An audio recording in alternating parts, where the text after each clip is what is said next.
Hello दोस्तों।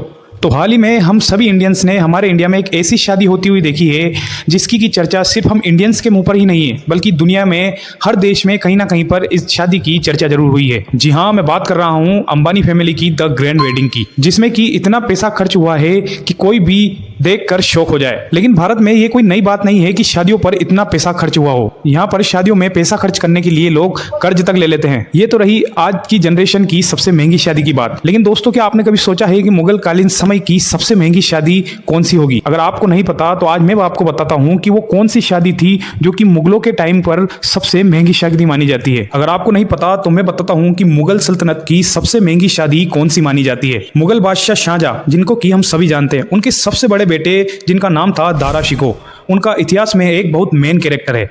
इतिहासकार उनके व्यक्तित्व को बहुत ही जटिल और बहुत ही अलग तरह वाला बताते हैं। दारा शिकोह एक अलग ही विचारधारा वाले व्यक्ति थे जिनका फाइन आर्ट्स में बहुत ही ज्यादा इंटरेस्ट था। मुगल बादशाह का सबसे बड़ा बेटा होने के बावजूद भी उन्हें सैन्य मामलों में कोई रुचि नहीं थी। शाहजहां भी उन्हें सैन्य मामलों में नहीं भेजा करते थे। हालांकि दारा शिकोह की शादी बहुत ही तड़क भड़क वाली थी। उनकी शादी को मुगल सल्तनत की सबसे महंगी शादी माना जाता है। दारा शिकोह अपने पिता शाहजहां को बहुत प्रिय थे क्योंकि वो सबसे बड़े थे।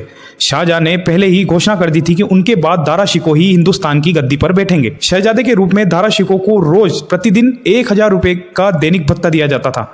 बताया जाता है कि दारा शिकोह की शादी में उस जमाने में लगभग 32 लाख रुपए खर्च हुए थे। दारा शिकोह पर एक किताब लिखते हुए अविक चंदा ने बताया है कि शहजादे की शादी 1 फरवरी 1633 को हुई थी। हालांकि शादी से जुड़े कार्यक्रम व दावत 8 फरवरी तक चले थे।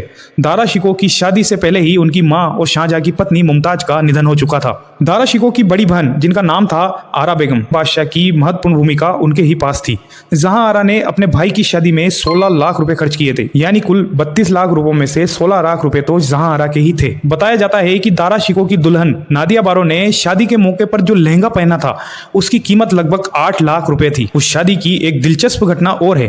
दरअसल दारा शिकोह और नादिया बानो ने शादी के मौके पर इतने पटाखे छोड़े कि उसकी रोशनी से आसमान जगमगा उठा था। कहते हैं कि रोशनी इतनी ज्यादा थी कि कहीं देर तक तो ऐसा लग रहा था जैसे मानो दिन हो गया हो। दारा शिकोह सभी धर्मों का समान रूप से सम्मान करते थे। उन्होंने श्रीमद् भगवद गीता और योग वाशिष्ठ का फारसी भाषा में अनुवाद भी करवाया था। साथ ही उन्होंने 52 उपनिषदों का सिर-ए-अकबर नाम से अनुवाद करवाया था।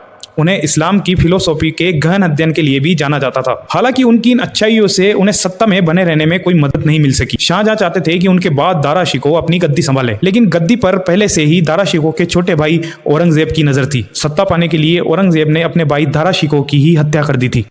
दोस्तों, अगर आप जानना चाहते हैं कि औरंगजेब ने किस तरह दारा शिकोह की हत्या करवाई, मुगल कालीन समय पर दारा शिकोह और उनकी बहन को पटाखे किसने लाकर दिया और उस समय कैसे पटाखे मिला करते थे, तो ये जानने के लिए